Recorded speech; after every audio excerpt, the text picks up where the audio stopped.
Does your mission feel bigger than your message? You're raising funds, but maybe you're not building the deep, lasting trust that moves donors from one-time givers to lifelong partners. On this episode, we're talking to a leader who understands the power of human-first vulnerability and how one unexpected life event forced him to find his voice and rally his entire community. You'll learn the difference between giving to receive and surrendering to generosity, and why being perfectly authentic, even when it's messy, is the highest leverage strategy for connection. We're going to give you 3 clear steps to take that turn from simple awareness into powerful, mission-driven action.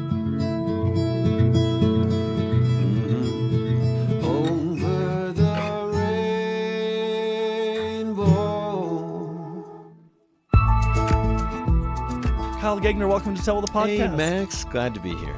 Hey, thanks for being here. I am super excited for this conversation because you and I have known each other for some time. Probably like 8 years or so. Which used to not feel like a long time, but it is a long time. It is a long time. And so for people that don't know you, can you introduce Kyle? Sure. There's a lot to know. I was born in 1985 in a small town, Cave River Falls, Minnesota. Oh. Yeah, my dad was in beet harvest, and he came off the farm to come hold me, his child.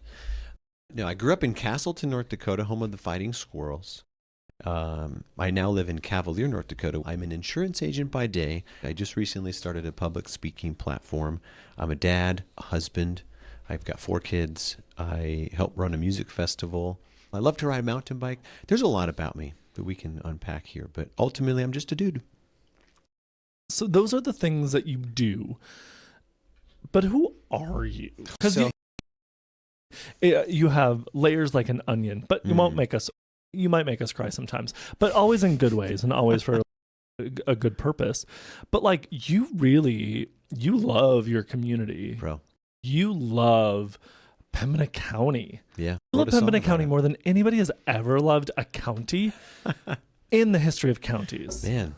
Life has taught me a lot, and where I live is only where I'm going to live for forever unless something changes. So why not enjoy it? And finding the beauty in spaces that are maybe otherwise difficult to find. Life has trained me and taught me in a ruthless, punishing way, which has been great. But man, I don't know. I'll just jump right into it. So my upbringing has taught me, and I cling to and hold to the fact that I am an image bearer of the creator of the universe. And so the more I think about that, the more it empowers me to just live my best life. I hate that phrase, but love that phrase. So I'm just leaning into being human. I'm a human being. And humans are incredible. I was just listening to a pod last week about a dude talking about how our brain is a muscle. And if we actually exercised our brain, imagine how much more we could do. Dang, dude. So yeah, I just take everything that comes in, process it, and then output it as best I can. And I most of the time screw up and fail. But we all do. It's just some of us admit it and some of us don't. Who I am is born out of that idea that I am a loved creation of the Most High. And that gives me great purpose and great value despite my shortcomings. Then my life experiences help kind of shape me and mold me and appreciate what I have or what I don't have. And I don't know. I kind of have this innate love of living and breathing in life. And I try to find the best in all scenarios. And I don't know, I live accordingly. Yeah. So I smile a bunch. I giggle a lot. I scream at my kids a ton. Dude, I just took my son on a date. I do what's called dudes days with my boys because I don't hunt or fish. Yeah. Everybody up here does, it seems. And I never got into it. My dad tried and I just wasn't vibing on that. So in order to spend quality time with my kids, I take them on dudes days, and we just do something that they enjoy or I enjoy or both, hopefully, ideally. So I took my son Levi shopping because that's what he loves to do. He loves to buy knickknacks, Funko Pops. I have no idea what that is. He's got hundreds of them. He loves to collect these Funko Pops. But I digress. I'm going back to the yelling at my kids. That's what the whole point is. When I get frustrated, the pressure release valve just pops, and that's when cusses come on. I love to cuss when done well. And so my kids know that's when they're like, and usually it's a Can we cuss on here? Sure. Usually it says motherfucker, goddamn mother, it just comes out. So funny because this is so out of character of everything that I've experienced about you. And so I really love this. Listen, we'll get into that some more. So my son, on our Dude's Day, he's Dad, no MNFers. He calls them literally that MNFers. So I had a successful day trip with my son. There were no MNFers, but oftentimes there are. I love that. So from MNFers and like yelling at and with your kids, mostly at. Mostly at. Yeah. You have, as a dad, that's how we first met, like with your son Levi and his story and Levi's hope. Mm-hmm. And when we created that film, I think it was 7 years ago, which feels like a lifetime and a moment at the same time. I'm curious, can we go back a little bit to that origin story? Because I think that work influences some of the new adventures that you're going on, whether it be speaking or just creating the community around you. So can we go back and share like the abridged version of the origin story? Totally. If you recall, it was all because of Polar. We actually met on a television commercial. So I was asked to be part of a commercial because I love my internet company. You do love your internet company so much. I really do. Fiber to the home is insane. Yeah. Internet and that was speeds. like, so that would have been like 8 years ago. Yeah. So you were in my living room filming the internet commercial, and I really loved getting to know you and your team. And I'm like, hey, I'd love for you guys to maybe tell the story of our family. And then we told the story of our family. So going back to that, unless you want to really unpack that. Forgot about that. It is great. We love the internet. We love what it allows us to do. And here we are. So my son's story that you guys ultimately shared so magnificently beautifully. I still remember when you guys sent us the final cut of the film. My wife and I watched it. It was a very memorable moment. So thank you for that. It all centers around my son, Levi. We've got 4 kids, as I mentioned, 3 boys and a girl. And my son, Levi, was the 3rd boy. He was born with a ridiculously rare, life-limiting muscle disease. And I'm unpacking a lot in a short amount of time, but it really just rocked us physically, spiritually, emotionally, everything. And then coming out of that and coming through that experience, like actively, it's just shaped us, informed us, and inspired us to create what is Levi's Hope, which is an advocacy group for Levi and other kiddos like him. And that you guys came and shared that story about his life and how the origin story. If you want to check it out, it's on YouTube. We'll make sure that we link to it. It's a really great story. So as you remember that season and looking back on it, what do you remember about that season and what's changed today? So I mentioned that I was raised in a Christian home, raised to believe certain things, which I did, and I clung to and hung to. Mm-hmm. And then Levi's life existence, processing his diagnosis, really shook my wife and I to our core. And we actually came out of that stronger in that faith, and has been just a continual evolution of what it really means to be alive, what it really means to live out that faith. 7 years ago to now, we're living that faith both strongly, more strongly, yet also differently than we did then. It's funny, when you're young, you're just so naive and everything's so simple, which is lovely. I often say the worst thing that happens to a person is they grow up and they learn stuff. It's better when you didn't know. Like when you were told, if you get pulled over by the police, they could take you to jail and like they're going to murder you. And so you're like, I'm not going to do that. And then you find out, oh, you can speed and you don't go to jail? That's the worst. It's like, what an example. I love it. I was naive. I'm getting older. I'm getting more gray hair and hopefully getting wiser. And so the difference between 7 years ago, Kyle, and now Kyle is a lot more gray hair in my beard and gray hair in my hair. But I'm down with it, man. I'm just the same old dude that loves life the same way, approaches life differently, and you're just out here getting it, man. What's the new and evolved approach? So being raised in the Christian faith, I was interpreting that as there's certain ways we do things, and you have to fit within this mold and within this box. And if you're outside the box, you're outside the faith. And that was really not the right view on what those that were raising me were trying to point me to, but that's how I was interpreting it. So we do these things, we don't do these things. And if you do these things, you're out. And so the evolution is more like, actually, it's more there's a way that points to life. There's really a fruit-filled way of living. And all of the other ways of living can coexist within that ideal way of living. It's just that's what we point our compass to, and that's the way we orient our lives to. And so I guess it's been giving a little bit more space for the other ways that people choose to live life, and not necessarily being so hyper-focused on everybody fit within this box because this is the box we're supposed to be in. I still believe wholeheartedly that there is a way that truly lives to life.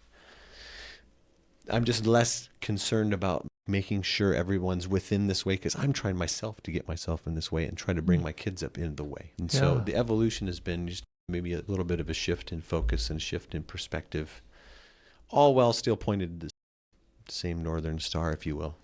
Do you listen? What are the chances you listen to Oprah and Super Soul Sunday? 0. Okay, so I love Oprah. Who doesn't love Oprah? Anybody that doesn't love Oprah, I don't want to be friends. They're just her neighbor. Only her neighbors. Probably. Yeah. I think everybody. And they have to be like 8 miles away based on hers. Anyway, it doesn't matter. So I just listened to an episode of her Super Soul Sunday, or Super Soul Conversations, and they had this. He was a monk for many years. He was like one of the youngest priests ever. He went into the monastery, and he spent the last 30 years developing this idea and this practice of like religion of one. And it's this idea that everybody needs to get to religion, spirituality, faith in their own way and on their own path. And it's part of their responsibility as faith leaders to help be the guides on that journey and help be the Sherpas on it, instead of saying, actually, this is the only way and you go that way. What's fascinating about it, he was a Catholic priest.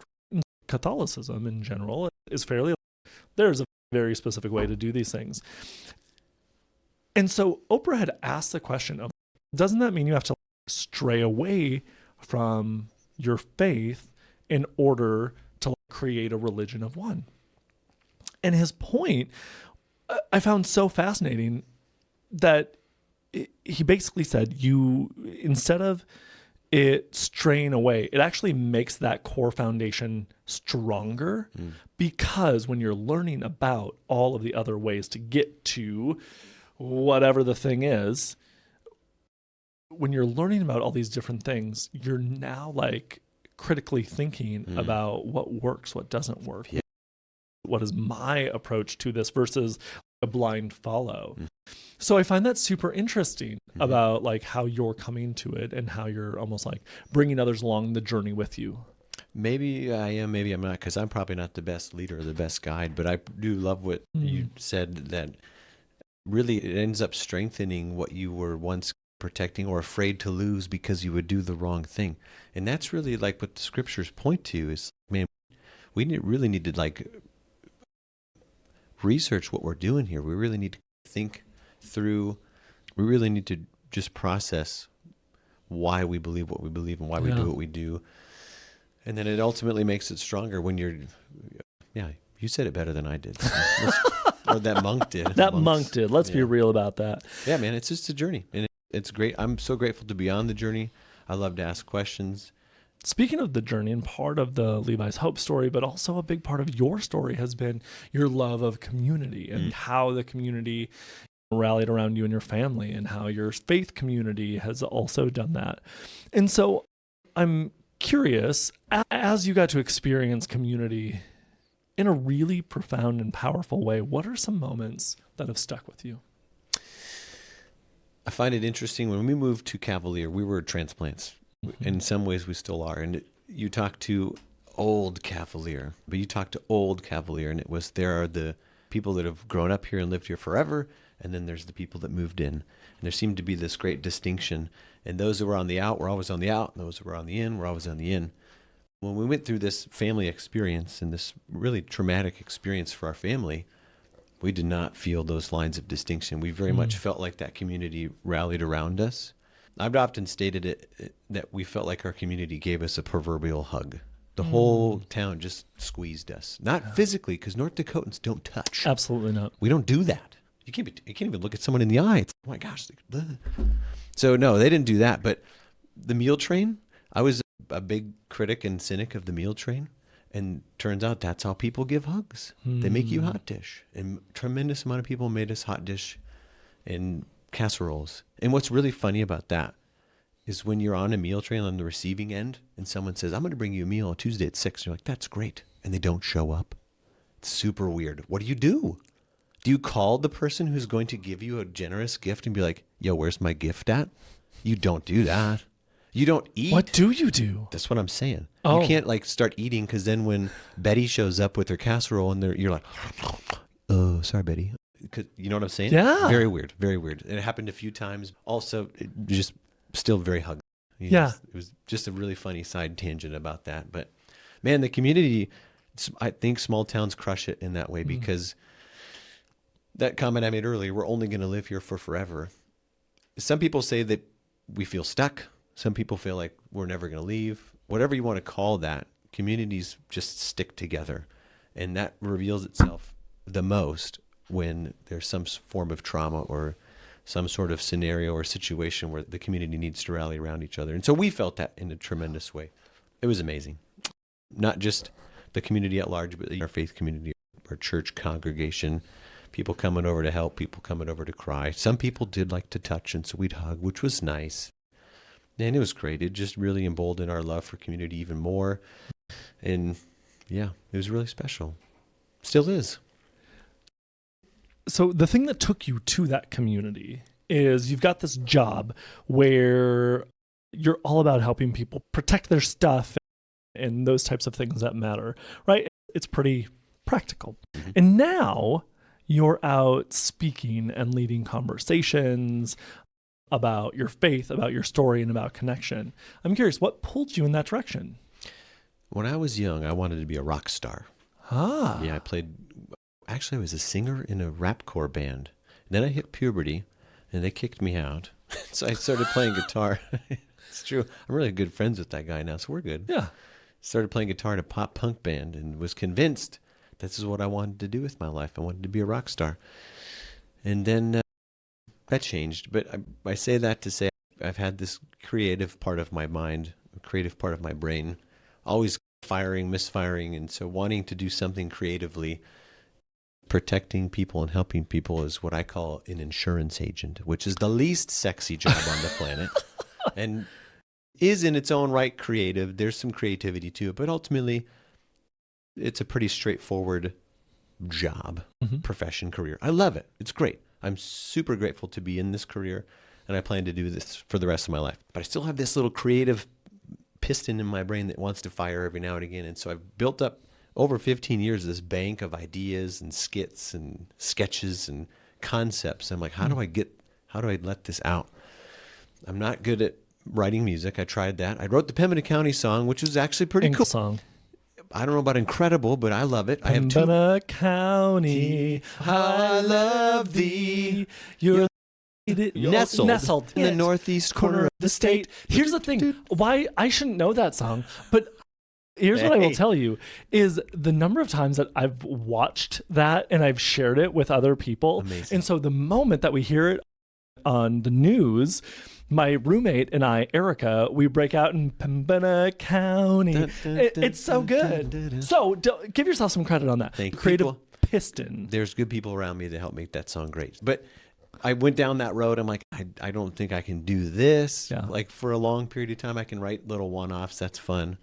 I thought I could be a comedian and I'd love to make people giggle. But I'm like, I don't think I can do that all of the way. I love to talk and I love attention. And fortunately, unfortunately, I've been given now 40 years worth of stories. And so that's where I started to express, what if I just did speaking, got in front of an audience and shared my story, shared stories. And that man clicked. That right out the gate was like, boom, okay, this is where that piston's going to fire. Yeah, this is my creative outlet. And so far, it's been fantastic. Yeah. So speaking publicly and doing so in the messages that you're delivering, is a practice in vulnerability. It's a practice in transparency. And you really have to put yourself out. In order to be motivational, you have to be really prepared to be rejected, right? Mm-hmm. And so I'm curious, what have you learned about yourself in sharing some of these really vulnerable stories? I'll start with the easy part. I have no shame. As an insurance salesman, like I call somebody up and convince them to spend money on something they don't want to talk about. And so I'm constantly being rejected in that regard. And so that's prepared me for that level of rejection or people not caring in some respects. I've also, through Levi's story and our experience with just raising kids in general, but certainly raising a child with a life-limiting rare muscle disease, man, you just learn like none of the stuff that we think matters doesn't matter as much. And so being transparent and being authentic becomes more important. I don't care to go to a room full of people that are pretending to be something that they're not, just to puff up their feathers and impress who? Someday you're going to get exposed for the poser you really are. And so I'm choosing to do that right up front with my audience, wherever they are, whether it's you and me chatting in a room or whether it's me in front of a group of 100 people. I'm going to tell you right up front, I don't know what the hell I'm doing. I don't know really a lot about stuff, but I do know that I love life, and I do know that you can love life. And here's just a few tools that you can use to help remind yourself of that. And so it's just been a practice of being alive. Being alive means not pretending to be anything that you are. Just be alive. Being alive is hard enough, dude. It really is, especially in 2025. Yeah. So I hope that answers your question. I don't care. I don't care if you reject my answer. That's my answer. See? That's right. So one of our standard questions as we wrap up the podcast is pretty simple. We believe that stories shape who we are and how we show up. What's one story from your life or work that still guides the way that you show up? I only have to have one story? I'll pick one story? Well, you just get to pick one for this one. You can have lots.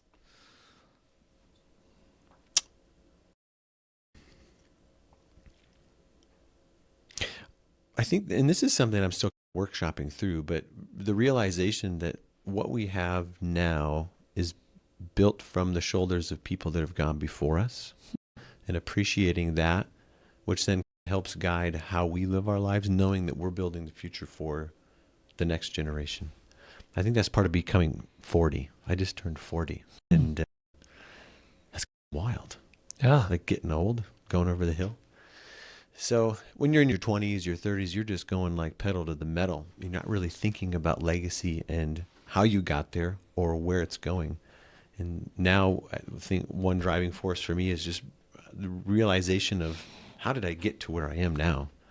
Appreciating the people that went before me and the people that are here now, and then really being thoughtful about the impact I'm having on the people that are coming after me. And that's tough, dude, because it's like I want it to be all about me, naturally. Yeah. And so to push that off and to make it about other people, it's really hard to let go of that. But it's been a great practice and guiding practice and working on it. Still a lot of M&Fers in there, so we're still working through it. There's something really incredible when you pivot being the hero of your own story into being the guide for somebody else's story, that the ripple effects of that become incredible. What I can tell you very safely is, are you familiar with the book, The Go-Giver? I'm going to say yes to impress you, but no. No, it's okay. It's a very quick read. It's like a 3-hour audiobook available on Spotify. Great. I should get like a Spotify code because I send so many people to Spotify audiobooks. Yeah. But the idea of The Go-Giver is if you want to receive, you have to give, right? And I think one of the most powerful visuals that they have in that book is, but I need to like make these sales like this quarter. And they're like, okay, then you need to give more faster. And he's like, how do I give more faster? And they're like, oh, that's up to you. But it's this idea that if you want more, you have to give more. And our Well Told conference, I think, has been that. And in action in a wild way, because I was like, we need to show the nonprofit community that we love them. We have to give them a love letter. Yes. And we're going to bring in speakers that are way beyond the caliber of what any of these folks could or should afford because they are focused on their mission. And so we're going to bring those folks in. We're going to give them an incredible experience. We're going to nourish them with incredible food. And what I've been so surprised and delighted by is how that has come back in droves, not just in clients, but like, we're not a thought leader. We are a thought curator. We take other people's really great ideas and we help usher them together. And what I've been fascinated by is that we're being asked to speak. We're being asked to train. We're being just like, hey, can I borrow your brain for a little bit? And it's funny because I offer anybody free half hour, free hour, like whatever you want. If there's a glass of wine involved, the likelihood that it goes even further. White in the summer, red in the fall and winter. Dark. Yeah, okay. But like the more that we've given, the more that we've gotten. And it's fascinating. That's a really fascinating concept, isn't it? The more that you let go and surrender, and the more that you gain. But you can't go into that. It's a weird concept because if you're doing it with the intent to gain, only then you're misguided. Yeah. And then it's not going to People see through it. Yeah. I talk about that the same way that I talk about leadership. Leadership is like Jello. Like Jello by itself is fine. Think of a solid square of Jello. Yeah, cooked Jello. You're not talking the powder stuff. No, not the powder stuff. It's cooked. It's solidified. Wiggly. It's wiggly. Yep. And in your hand, it'll stay there for as long as it doesn't melt. Right? But the moment you start to try to control that Jello, you're going to lose it and it's just going to squeeze right through your fingers. Yeah. And so I think of generosity in the same way. If you're trying to control that thing so tight, that is just Jello that's going to go all over. Interesting. The more like love, okay, let's put you in a little fridge and let's keep you chilly and let's keep you jiggly and let's keep you just the way you are. But let me just be the keeper of this thing or the guide in this story. Incredible things can happen. Amazing. Yeah. So our last question, what's one simple good thing that you'd leave people with? This can be a piece of wisdom or a reminder that helps guide people to lead with purpose. Dude, just go and do it. To steal the Nike adage, whatever it is that's on your mind today, big or small, do it. We were talking off air, as they say. In the green room. The brain is a powerful muscle, but we forget to flex on our brain. And it could be as simple as saying something in a conversation where you can feel that thought coming in your brain and that person next to you, probably someone very close to you. You want to say something special, but for whatever reason, this wall gets... Just say it. Just do it. Whether it's a little thing like saying something in a conversation or a big thing, a project or an idea that you've had ruminating for a while, just do it. The worst thing that can happen is you fail. And turns out failures actually can turn into successes. You probably will learn something. So just do it. Just go. Just go. Yeah. Kyle Gagner, thanks for joining us on Tellwell the podcast. If people want to connect with you, if people want you to speak and share your stories and make people giggle a little bit, where can people connect with you? On the internet. Search my name. Kyle Gagner. I have Kyle Speaks, which is growing. It's very small, but just search Kyle Gagner on the internet. There is one fella on the East Coast who's in jail. If you get that guy, you got the wrong guy. I'm not in jail. You want to find the non-prisoned Kyle Gagner. Incredible. Yeah. Thanks for joining us here. Thanks for the incredibleness that you pour into your community and everybody that you speak to. I think like one of the things that I love most about you is just you radiate joy. And I really appreciate the slightly more human version too that says MFers out loud. MNF. So thanks for being on Tell the Podcast. Thanks for being an incredible human. Yeah, you too. Thanks for having me here. Because if you weren't here, I couldn't be here.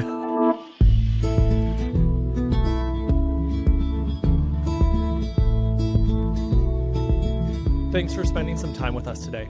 I hope this conversation gave you something useful to take back to your work.